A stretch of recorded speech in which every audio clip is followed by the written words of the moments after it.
Apakah Tuhan adalah Sang Maha Programmer? Pertanyaan itu melintas sekelebat dalam benak saya ketika saya sering duduk dan termenung setelah membaca buku atau kitab suci. Benak itu muncul dikarenakan pikiran liar saya yang terus-menerus memikirkan tentang segala keajaiban yang terjadi. Bukan hanya keajaiban pada diri, namun juga keajaiban-keajaiban yang terjadi di seluruh alam semesta ini. Betapa suatu quarks, atom, sel, DNA, dan beragam bentuk kehidupan skala kuantum, nano, mikro, dan makro bekerja secara tepat dan berketeraturan. Sesuatu yang bekerja seperti sebuah program komputer yang diciptakan oleh Sang Maha Programmer. Ya, disitulah terlintas dalam benak saya bahwasanya Tuhan adalah Sang Maha Programmer. Ketika saya mempelajari tulisan mengenai DNA tubuh manusia, bagaimana ternyata molekul DNA terdiri atas bahasa kode alias bahasa pemrograman dari Sang Penguasa yang disematkan ke dalam tubuh manusia ini. DNA kita ternyata berisi triliunan kode informasi yang menghasilkan manusia yang unik dan berbeda, tidak pernah sama sekalipun dilahirkan kembali. Baru sel DNA saja sudah sedemikian rumit programnya bekerja, memindai secara otomatis setiap kerusakan dan memperbaikinya secara mandiri. Siapa yang menyuruh molekul atau sel DNA melakukan itu semua? Bagaimana dia tahu ada bagian yang rusak dari struktur DNA yang sedemikian panjang? Bagaimana cara mereka memperbaikinya secara mandiri? Sekarang coba Anda bayangkan hidup Anda. Atau coba bayangkan tubuh Anda dulu deh. Tubuh Anda terdiri atas 30-40 triliun sel. Setiap sel bekerja sendiri-sendiri atau bekerja sama dengan sel-sel yang lain. Mereka berkembang biak dan meremajakan diri mereka secara otomatis. Dalam satu hari, ada 300 miliar sel yang mati dalam hitungan menit. Ada 210 jenis sel di dalam tubuh dan semuanya memiliki fungsi yang berbeda-beda. Dari setiap bagian tubuh, pasti ada sel yang mati dan kemudian digantikan dengan sel yang baru. Apakah Anda bisa membayangkan betapa rumit dan banyaknya deretan angka 0 yang bekerja hanya untuk sebuah sel? Dan itu hanya untuk satu orang manusia. Ada kurang lebih 7 miliar manusia di muka bumi ini. Jadi silahkan coba Anda kalikan 40 triliun sel dikali 7 miliar manusia. Ada berapa banyak angka 0 di belakangnya?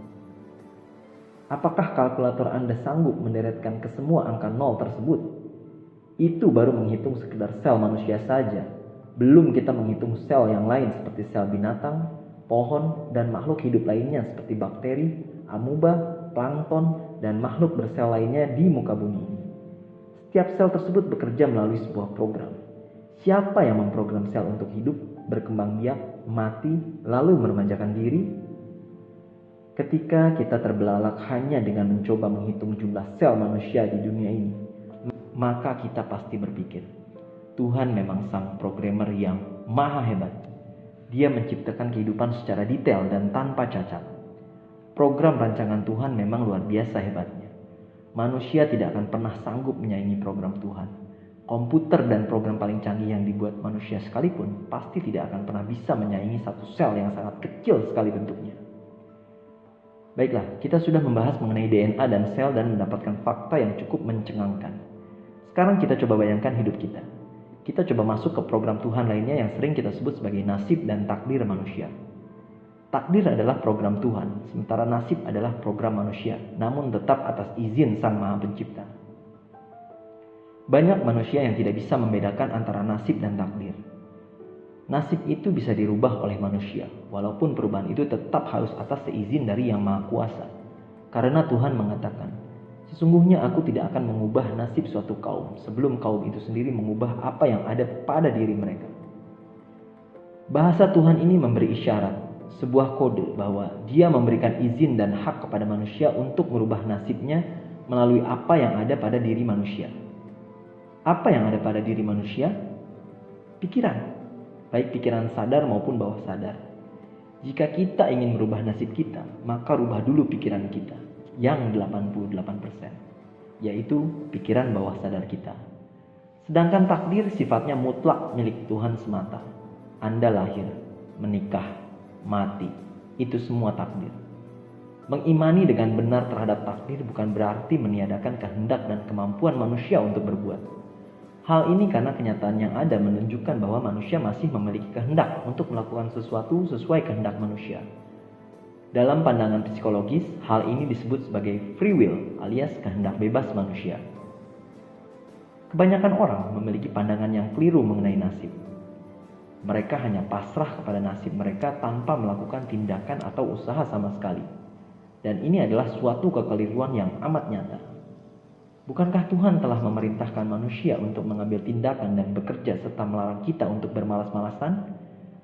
Apabila kita sudah mengambil tindakan dan usaha kemudian kita mendapatkan hasil yang tidak sesuai, maka kita tidak boleh sedih dan berputus asa karena semuanya sudah merupakan ketetapan dari Sang Maha Kuasa alias takdir.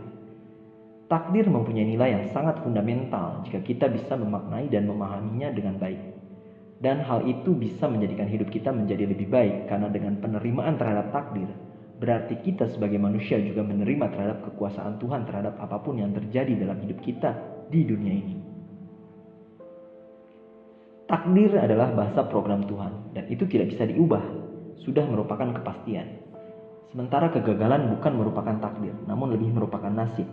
Maka tentu saja hal itu bisa dirubah. Siapa yang bisa merubahnya? Ya tentu saja si manusianya sendiri, namun atas seizin dari Yang Maha Kuasa. Apa syaratnya?